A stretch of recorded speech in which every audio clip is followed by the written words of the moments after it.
1984 조지 오웰. 일곱 번째. 희망이 있다면 그것은 무사한 계급에만 있다. 라고 윈스턴은 썼다. 희망이 있다면 그것은 틀림없이 무사한 계급에만 있다. 왜냐하면 오세아니아 인구의 85%를 차지하는 그 우글거리는 피압박 대중만이 당을 파괴할 수 있는 힘을 가지고 있기 때문이다. 당은 내부로부터는 전복될 수 없게 되어 있다. 당 내부에 적이 있다고 해도 그들은 모일 수도 서로 알아볼 수도 없다. 전설적인 형제단이 존재한다고 하더라도 두세 명 정도라면 모를까. 구성원 전체가 한자리에 모일 수는 없을 것이다. 주고받는 눈짓이나 목소리의 억양이 수상하다든지 귓속말을 하거나 하면 그것만으로도 반역으로 간주된다. 그러나 무산계급인 노동자들은 그들 자신의 힘을 인식할 수만 있다면 따로 음모를 꾸밀 필요도 없다. 그냥 들고 일어나서 8일대를 쫓는 말처럼 몸을 가볍게 흔들기만 하면 된다. 그들은 마음만 먹으면 내일 아침에라도 당을 산산조각 내버릴 수 있다. 조만간 그런 일이 일어나야만 한다. 그러나 아직은. 윈스턴은 언젠가 수많은 사람들이 북적거리는 거리를 지날 때를 떠올렸다. 수백 명의 여자들이 내지르는 함성이 길 저편에서 터져 나오자 그는 그쪽으로 냅다 달려갔다. 분노와 절망이 뒤섞인 절규. 종소리의 반향처럼 우 하고 가슴 속 깊은 곳으로부터 울려나오는 그 외침에 그의 심장은 세차게 뛰었다. 그는 시작이군 하고 중얼거렸다. 폭동이 일어난 것이다. 드디어 노동자들이 일어섰다. 그가 그곳에 도착하자 2, 300명의 여자들이 마치 침몰하는 배에 탄 승객들처럼 비통한 얼굴로 거리의 상점 앞에서 아우성 치고 있었다. 여자들의 절망감은 삽시간에 개인적인 싸움으로 바뀌었다. 상점에서 양은 냄비를 팔고 있었던 모양이었다. 냄비든 뭐든 치사도구라고 해봤자 모두 형편없는 것뿐인데 그나마도 구하기 어려웠다. 그런 터에 냄비를 팔고 있으니 아우성 칠만했다. 용케 구입한 여자들은 부딪히고 밀리면서 냄비를 가지고 빠져나가려 했었고 구입하지 못한 나머지 수십 명의 여자들은 상점 주인에게 아는 사람에게만 팔았다느니 다른 곳에 감춰둔 것이 있을 거라느니 하며 욕설을 퍼부었다. 또 한 차례 고함치는 소리가 들렸다. 그 악스럽게 생긴 두 명의 여자가 냄비 하나를 붙들고 서로 갖겠다며 아귀 다툼을 벌이고 있었다. 그중 한 여자의 머리카락은 마구 헝클어져 있었다. 잠시 후 두 여자가 서로 세게 잡아당긴 바람에 냄비의 손잡이가 떨어져 나갔다.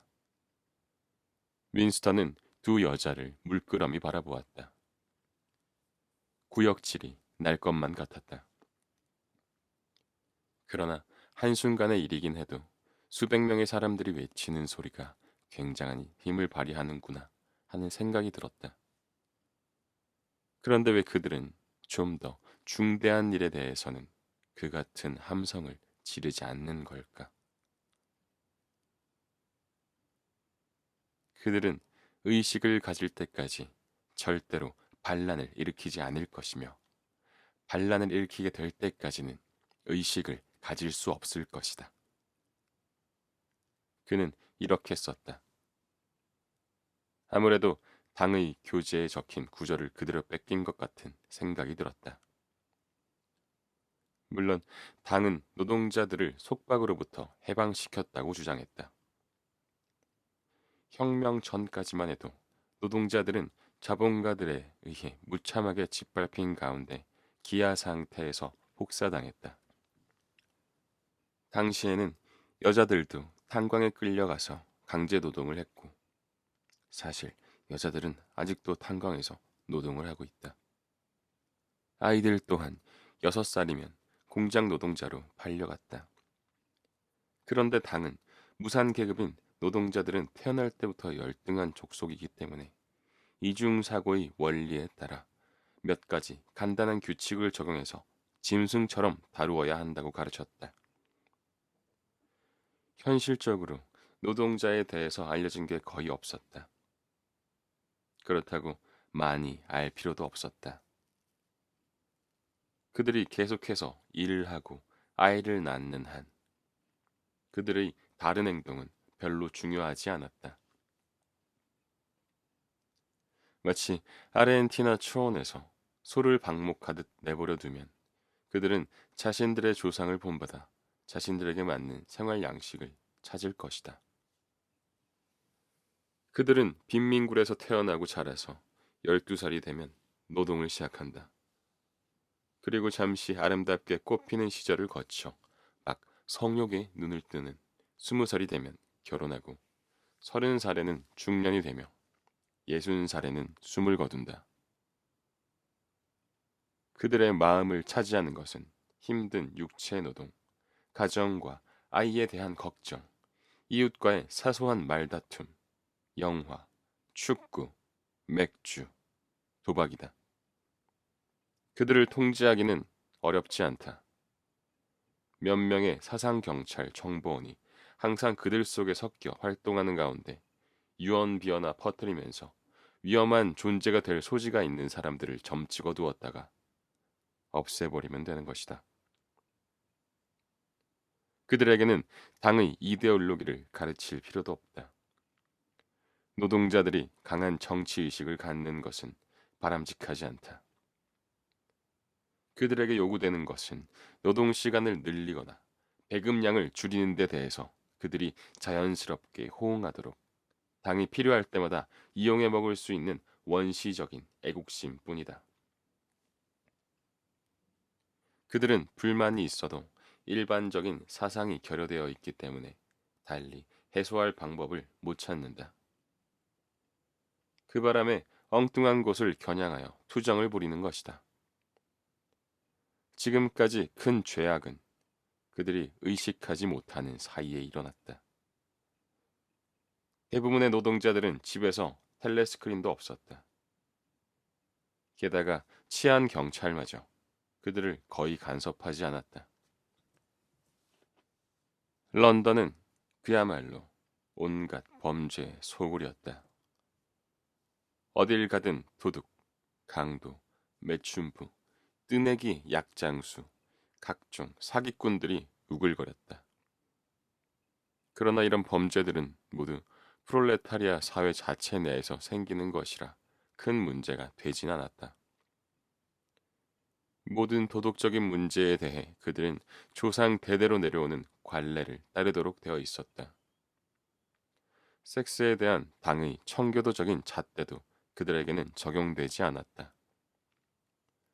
상대를 가리지 않는 난잡한 성행위도 처벌되지 않았고 이혼도 허용되었다.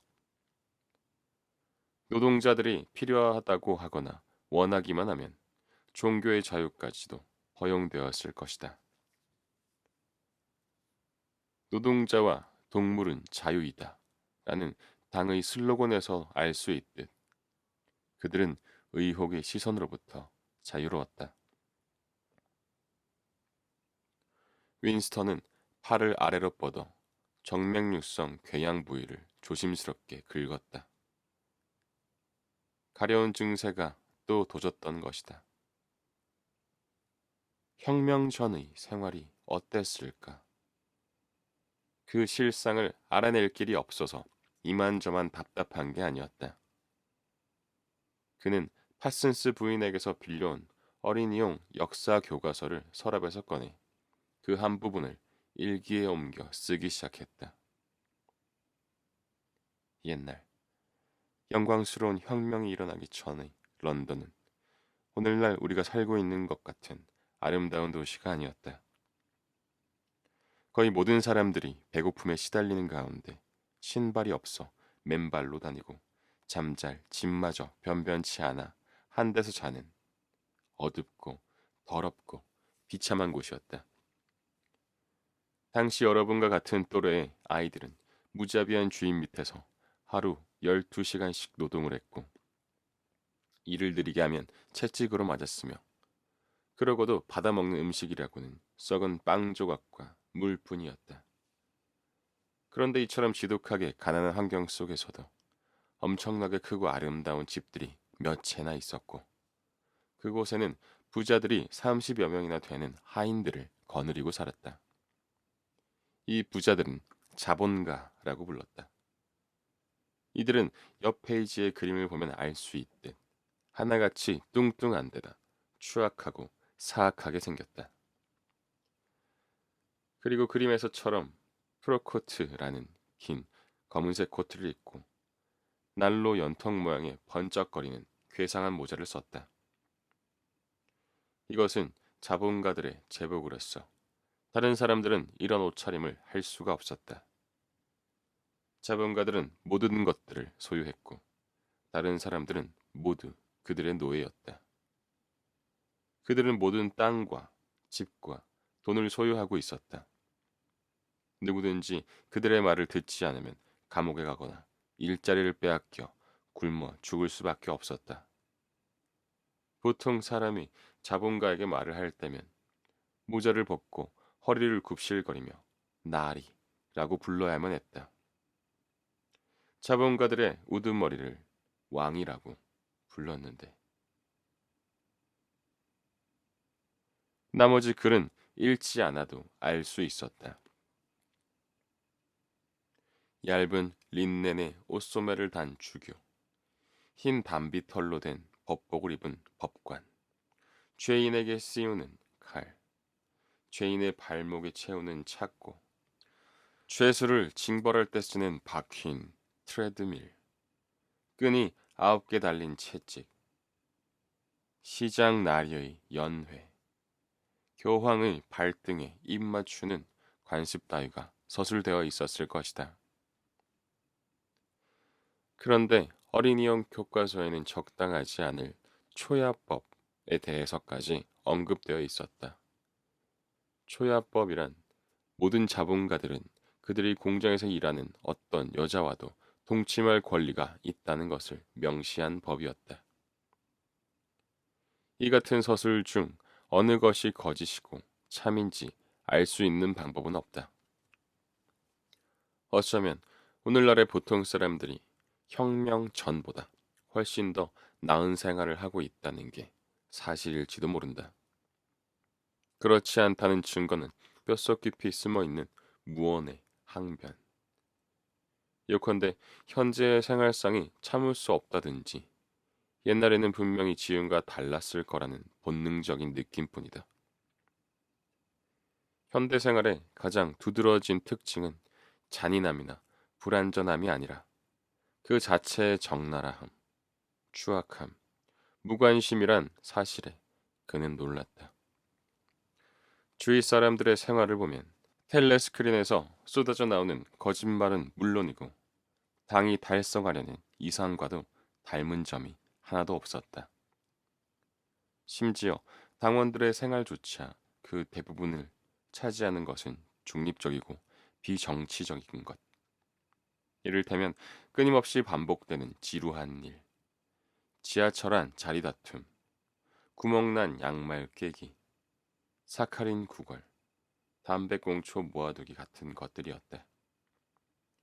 당이 설정해 놓은 이상은 더 거대하고 찬란한 것으로 강철과 콘크리트의 세계, 괴물 같은 기계와 가공할 무기가 그 위력을 발휘하는 세상이었다.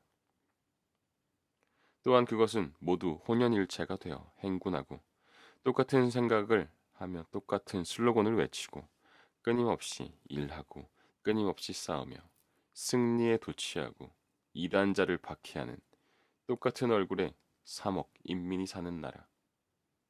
전사와 광신자들의 땅이었다.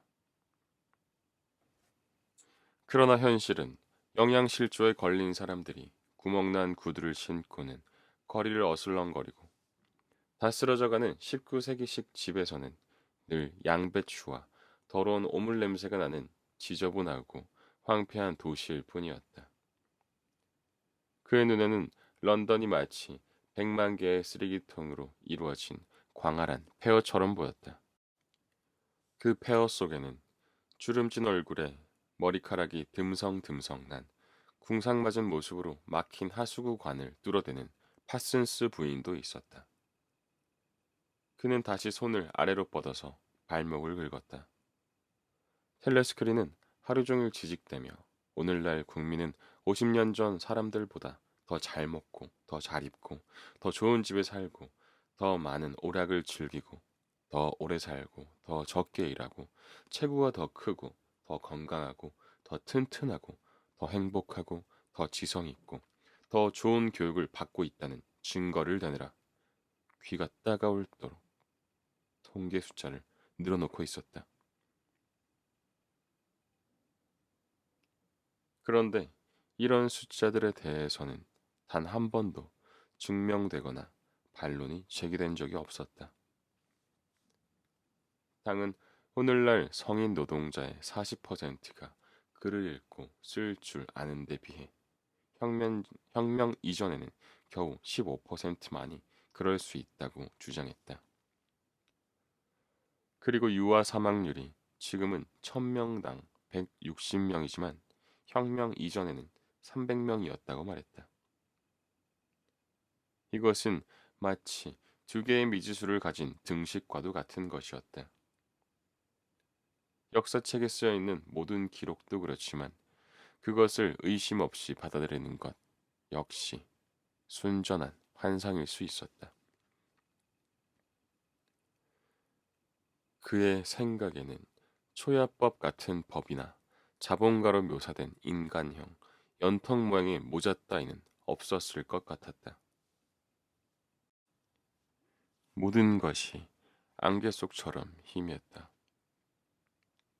과거는 지워졌고 지워졌다는 사실마저 잊혀서 허위가 진실이 되어버렸다. 그는 지금까지 살아오는 동안 딱 한 번 그 사건이 일어난 후였다.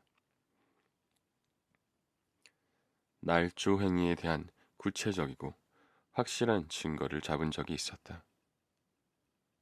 그는 그 증거물을 30초 동안 손에 꼭 쥐고 있었다.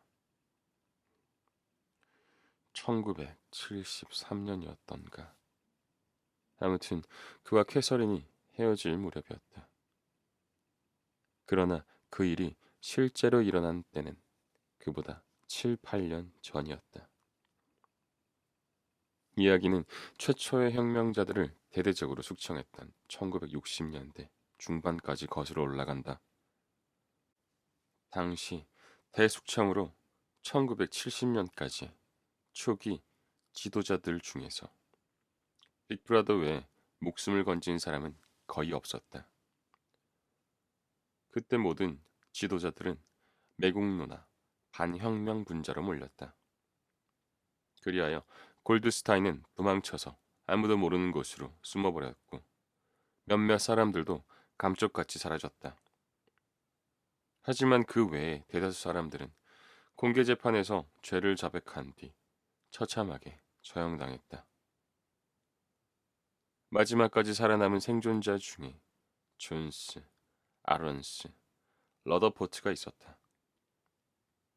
이들 세 사람이 체포된 것은 1965년이었던 것 같다. 어쨌든 이들 역시 1년여 동안 자취를 감추어 생사를 알 수 없게 되었는데 어느 날 느닷없이 모습을 드러내더니 순순히 자신의 죄를 자백했다. 이들은 자기들의 적, 당시에도 적은 유라시아였다.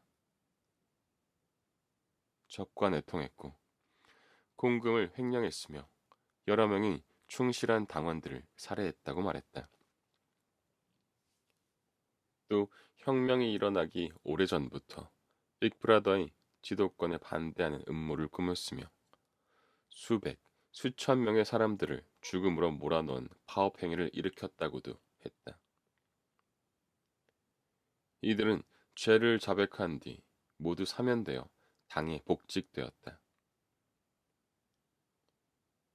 하지만 그 자리는 이름만 번드르르한 한 직에 불과했다.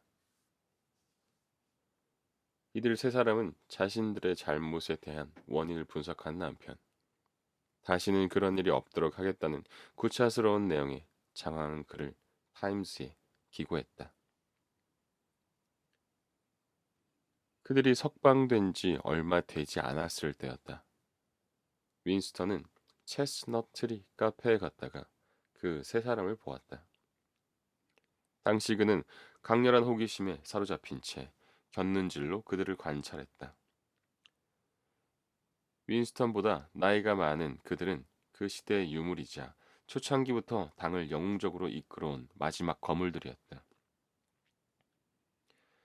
그들에게는 지하 투쟁과 내전에 참여했던 사람들에게서 느껴지는 매력이 희미하게 남아 있었다. 당시에도 그들에 관련된 여러 사건과 날짜가 흐릿하긴 했지만 그는 빅브라더를 알기 몇 년 전에 이미 그들의 명성을 알고 있었던 듯한 느낌이 들었다.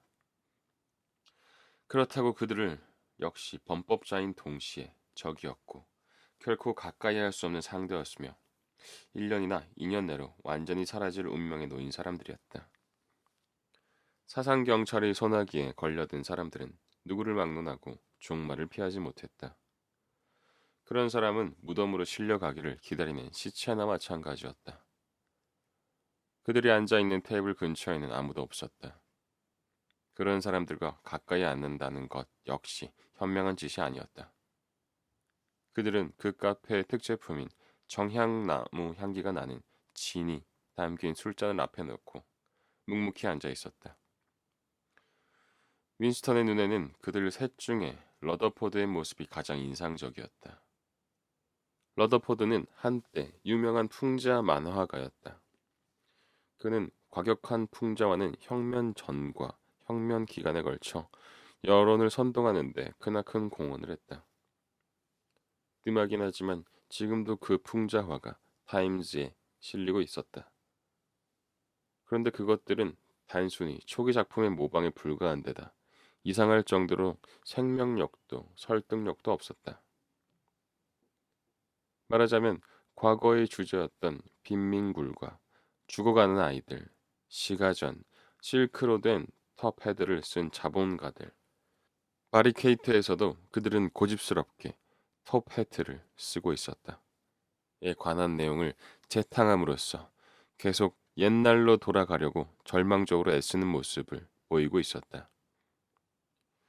말갈기처럼 뻣뻣한 회색 머리카락에 기름을 바른 그 얼굴은 자루처럼 늘어진 데다 잔뜩 주름이 져 있고 입술은 툭 튀어나와 있어서 전체적으로 괴물처럼 보였다. 그의 몸은 한때 굉장히 건장했던 것 같지만 지금은 여기저기 축 처지고 늘어지고 부풀어 오른 가운데 점점 허물어져 가고 있었다. 그는 마치 거대한 산이 무너지듯 눈앞에서 붕괴되어 가고 있는 것 같았다. 15시. 한적한 시간이었다. 윈스턴은 자신이 어떻게 해서 카페에 들어가게 되었는지 기억할 수가 없었다. 카페는 거의 텅 비어 있었다. 텔레스크린에서 깡통 두드리는 듯한 음악이 흘러나왔다. 세 사람은 미동도 하지 않고 그저 입을 꾹 다문 채 한마디 말도 없이 구석자리에 앉아 있었다. 웨이터가 주문하지도 않은 진 세 잔을 새로 가져왔다. 그들 옆 테이블에는 체스보드가 있고 말까지 세워져 있었지만 게임을 하는 사람은 없었다. 그런데 30초 동안이나 될까 텔레스크린에서 무언가 변화가 일었다. 연주가락이 바뀌더니 음악의 곡조까지 바뀌었다. 갑자기 튀어나온 음악은 한마디로 설명하기가 힘든 것이었다. 독특하면서도 무언가 깨지는 것 같기도, 당나귀가 우는 소리 같기도, 조롱하는 소리 같기도 했다. 윈스턴이 듣기에는 선정적인 곡조였다. 이윽고 그 곡에 이어 텔레스크린에서 노랫소리가 흘러나왔다. 울창한 밤나무 아래 나 그대를 팔고 그대 나를 팔았네. 거기엔 그들이 누웠고 여기엔 우리가 누웠네. 울창한 밤나무 아래. 세 사람은 여전히 꼼짝도 하지 않았다. 그러나 윈스턴이 러더포드의 늙은 얼굴을 흘낏 보았을 때 그의 눈에는 눈물이 가득 고여 있었다. 다음 순간 윈스턴은 러더포드와 아런슨이 의기소침해져 있는 것을 알아채고는 원인을 알 수 없는 전율을 느꼈다. 얼마 후 그 세 사람은 다시 체포되었다. 지난번 석방된 직후 그들이 새로운 음모에 가담했기 때문이라는 것이었다. 그들은 두 번째 재판에서 옛날에 지은 죄를 다시 한번 자백했고 새로운 범죄 사실 일체를 털어놓았다. 그 결과 그들은 모두 처형되었고 그들의 비극적인 종말은 후세에 경고하도록 당사에 기록되었다.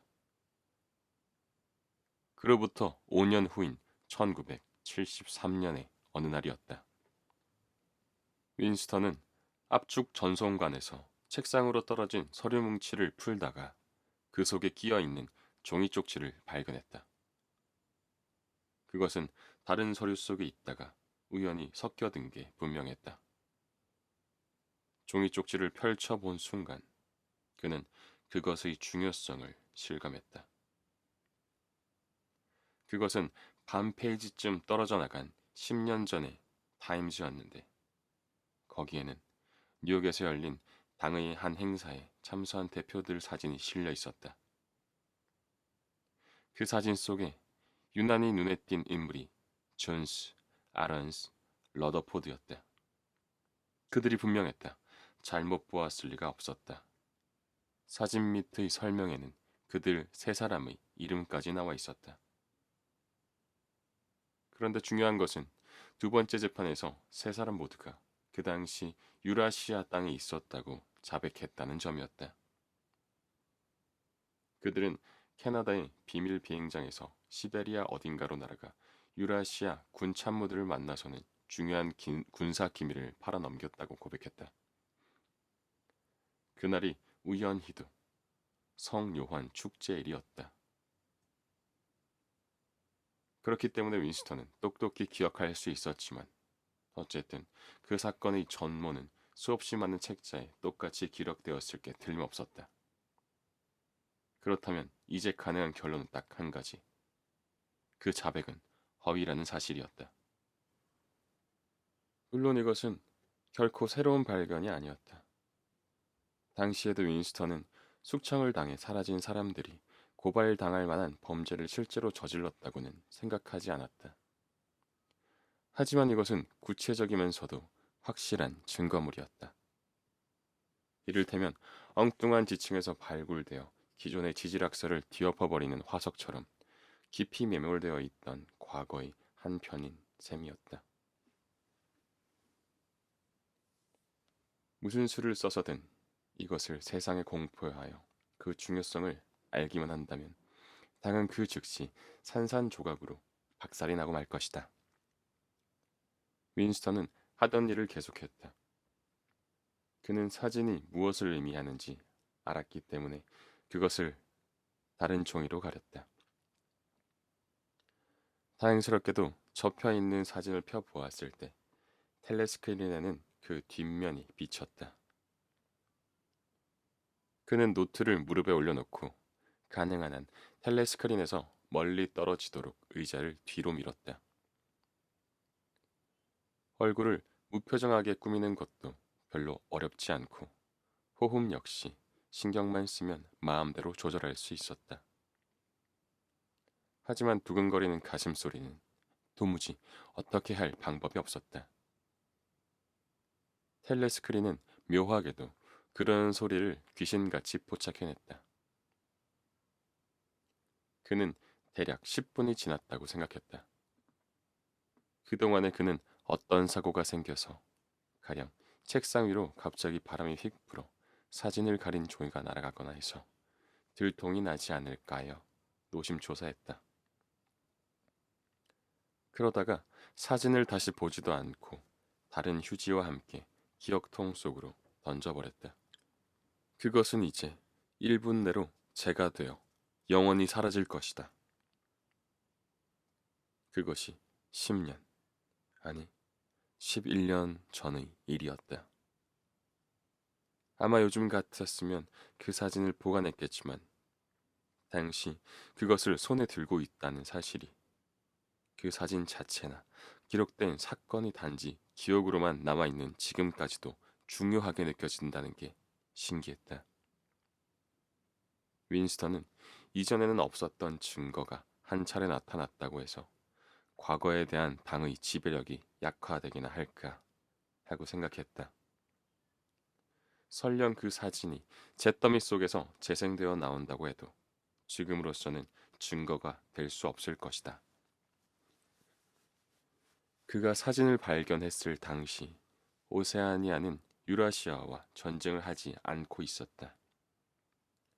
따라서 그 세 사람은 분명히 유라시아의 정보원에게 나라를 팔아먹었을 것이다.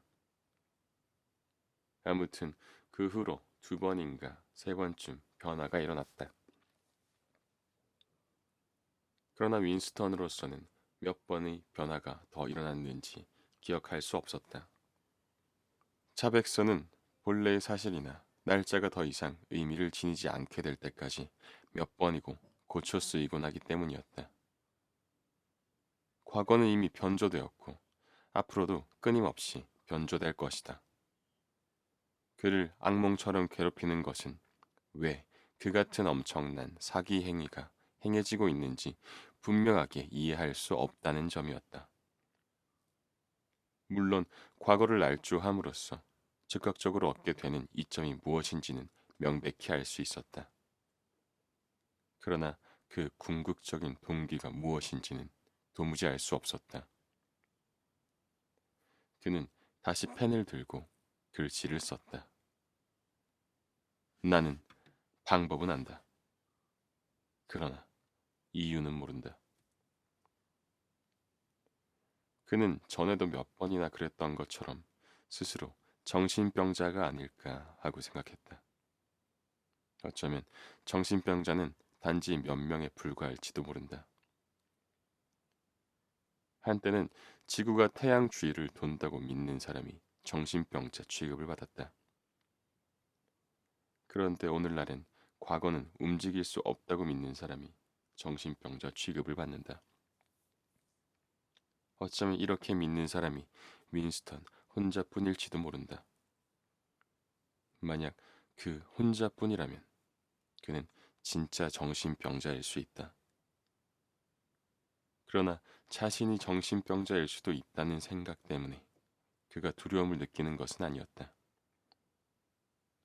그가 두려움을 느끼는 이유는 그 자신이 잘못 믿고 있을지도 모른다는 생각 때문이었다. 그는 어린이용 역사책을 집어들고 권두에 실린 빅브라더의 초상화를 바라보았다. 빅브라더의 두 눈이 최면을 거는 듯 윈스턴을 쏘아보았다. 마치 알 수 없는 거대한 힘이 두개골을 뚫고 들어와 머릿속을 강타함으로써 그의 신념을 위협하고 설득하여 그 자신의 판단으로 얻은 증거를 스스로 부인하게끔 압박하는 것 같았다. 결국 당은 2 더하기 2은 5이라고 발표하여 모든 사람들이 그렇게 믿도록 만들 것이다. 조만간 당이 그런 주장을 하게 되리라는 건 불보듯 뻔한 일이다. 그들이 현재 처해 있는 상황이 그 같은 주장을 논리적으로 요구하고 있기 때문이다. 앞으로도 경험의 타당성뿐만 아니라 외적 현실의 존재마저 그들의 철학에 의해 교묘하게 부인될 것이다. 이미 이론에 대한 이론이 상식처럼 되어버렸다.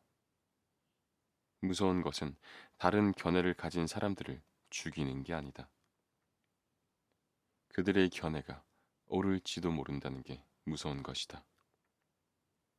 도대체 둘 더하기 둘이 넷이라는 것 어떻게 알 수 있는가? 또 중력이 작용한다는 건 어떻게 알고 과거는 변화할 수 없다는 것은 어떻게 알 수 있나? 과거와 외적 세계가 오직 정신 속에서만 존재한다면, 그리고 정신 자체가 조절할 수 있는 것이라면, 그렇다면 어떻게 되겠는가? 그러나 그렇게 되어서는 안 된다. 갑자기 그의 마음속에서 용기가 솟았다. 어떤 분명한 관련이 있는 것도 아닌데 오브라이언의 얼굴이 떠올랐던 것이다. 그는 오브라이언이 자기 편이라는 것을 전보다 더 확신하게 되었다.